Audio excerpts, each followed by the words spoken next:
Hello guys, welcome back to my channel. അപ്പം ഇന്നൊരു ഇന്ന് മിനി വ്ളോഗല്ല. ഞാൻ ഷോർട്സ് മാത്രം ചെയ്ത് മിനി വ്ളോഗ് എന്ന് പറഞ്ഞ് മിനി വ്ളോഗായി പോയതാ. സോറി. ഇന്ന് ചെറിയൊരു day in my life video ആണ്. അതിനോടൊപ്പം തന്നെ എനിക്ക് യൂട്യൂബിൽ നിന്ന് ചെറിയൊരു പണി കിട്ടിയിട്ടുണ്ടായിരുന്നു കേട്ടോ, ഒരു 2-3 ദിവസം മുമ്പ്. അതിനെക്കുറിച്ച് ഒന്ന് പറയാനാണ്. അപ്പോൾ വീഡിയോ ഇഷ്ടപ്പെട്ടാൽ ഇപ്പം തന്നെ എല്ലാവരും ഒന്ന് ലൈക്ക് ചെയ്യുക, ഒപ്പം ഹൈപ്പും തരിക. ഇഡ്ഡലിക്ക് സാമ്പാറാണ് കേട്ടോ കറി ഉണ്ടാക്കിയത്. അപ്പം ഞാൻ കുറച്ചായിട്ട് ഷോർട്സ് മാത്രമാണ് അപ്ലോഡ് ചെയ്യൽ, മിനി വ്ളോഗ്. ലോങ് വീഡിയോസൊന്നും അപ്ലോഡ് ചെയ്തിട്ടില്ല. അപ്ലോഡ് ചെയ്തത് പിന്നെ പണ്ടെങ്ങാനോ യൂട്യൂബ് ഒരു ചാനൽ ഫോണിലുണ്ടായിരുന്നു. ജസ്റ്റ് ഒന്ന് വീഡിയോ അപ്ലോഡ് ചെയ്ത് നോക്കി, അങ്ങനെ ഒരു ചെറിയൊരു വീഡിയോ ഉണ്ട്.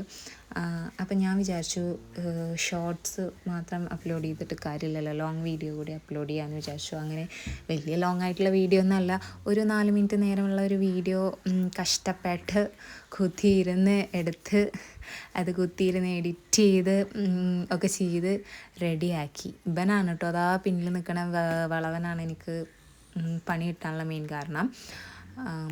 എന്നിട്ട് ഞാൻ ആ വീഡിയോ ഷെഡ്യൂൾ ചെയ്തിട്ട് അപ്ലോഡ് ചെയ്തു. എന്നിട്ട് വീഡിയോയുടെ ടൈം ആയപ്പോൾ ഞാൻ ജസ്റ്റ് ഫോൺ എടുത്ത് നോക്കിയപ്പോൾ യൂട്യൂബിൻ്റെ ഒരു മെയിൽ വന്നിക്കണു. അപ്പം ഞാനത് ജസ്റ്റ് ഒന്ന് നോക്കിയപ്പോൾ അതിൽ കാണുന്നു, യൂട്യൂബ് നിങ്ങളുടെ വീഡിയോ റിമൂവ് ചെയ്തു പറഞ്ഞിട്ട്. ശരിക്കും എന്താ സംഗതി എന്ന് എനിക്ക് മനസ്സിലായില്ല. അപ്പം ഞാൻ മെയിലെടുത്ത് ചെക്ക് ചെയ്ത് നോക്കിയപ്പോൾ യൂട്യൂബിൻ്റെ ടേംസ് ആൻഡ് കണ്ടീഷന് എതിരായിട്ട് വീഡിയോ അപ്ലോഡ് ചെയ്തു എന്നുള്ളതായിരുന്നു കണ്ടിരുന്നത്. അപ്പോൾ ഞാൻ അപ്പീൽ കൊടുക്കാനുണ്ടായിരുന്നു. അപ്പോൾ അതിൽ അപ്പീൽ കൊടുത്തു നോക്കി. പക്ഷേ പിന്നെയും വീഡിയോ റിമൂവ് ചെയ്തു, എഡിറ്റ് ചെയ്തിട്ട് ഇട്ടിട്ടും. അപ്പോൾ ഞാൻ സംഗതി പിന്നെ നോക്കിയപ്പോഴാണ് അതാ ഈ കൊച്ചു മുതലാളിയാണ് എൻ്റെ വീഡിയോ യൂട്യൂബ് റിമൂവ് ചെയ്യാനുള്ള മെയിൻ കാരണം. സംഗതി ഓനെ ട്രൗസർ ഇടാതെ വീഡിയോയിൽ ഇടയിൽ കൂടെ അങ്ങോട്ടും ഇങ്ങോട്ടും ഓനെ വ്യക്തമായി കാണാമായിരുന്നു. അതുകൊണ്ടാണ് യൂട്യൂബ് വീഡിയോ റിമൂവ് ചെയ്തത്. ആദ്യം നല്ല വിഷമം ഉണ്ടായിരുന്നു, ഒരു ദിവസത്തെ മെനക്കെടായിരുന്നു. പിന്നെ ഞാനതങ്ങോട്ട് വിട്ട് കളഞ്ഞു. പിന്നെ അത് അവിടെ മാങ്ങ ഉണ്ടായിട്ടുണ്ട് കേട്ടോ. ഈ മാവ് ആദ്യമായിട്ടാണ് പൂക്കണത്, ബഡ്ഡിങ് തൈ ആണ് കേട്ടോ. പിന്നെ പണികളൊക്കെ കഴിഞ്ഞ് ഒന്ന് പുറത്ത് പോകാനുണ്ടായിരുന്നു കേട്ടോ. അപ്പം ഇന്ന് ശനിയാഴ്ചയല്ലേ, അപ്പോൾ ഫായ്ദയിലേക്ക് പച്ചക്കറി വാങ്ങാൻ പോവാമെന്ന് കരുതിയതാണ്. അപ്പോൾ അതാ 2 ആളിൻ്റെ പിന്നാലെ കൂടിയിട്ടുണ്ട്.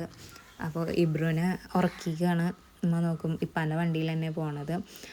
അപ്പോൾ അതാ അവിടെ എത്തിയപ്പോൾ 2 ആളും ഞാൻ സാധനം എടുക്കണതിൻ്റെ ഇടയിൽ ഓൽക്ക് വേണ്ടത് എടുത്തു കൂട്ടിയായിരുന്നു. അങ്ങനെ അവിടുന്ന് സാധനങ്ങളൊക്കെ വാങ്ങിയിട്ട് നേരെ വീട്ടിലേക്ക് തന്നെ പോന്നു കേട്ടോ. അപ്പോൾ വീഡിയോ ഇഷ്ടപ്പെട്ടാൽ എല്ലാവരും ചാനലൊന്ന് സബ്സ്ക്രൈബ് ചെയ്യണേ. എന്തെങ്കിലും കുറ്റങ്ങളും കുറവുകളും ഉണ്ടെങ്കിൽ ക്ഷമിക്കുക, ഞാനൊരു ബിഗിനറാണ്. വീഡിയോസ് ഇപ്പോൾ കുറച്ചായിട്ട് അപ്ലോഡ് ചെയ്യാൻ തുടങ്ങിയിട്ടുള്ളൂ. Thank you.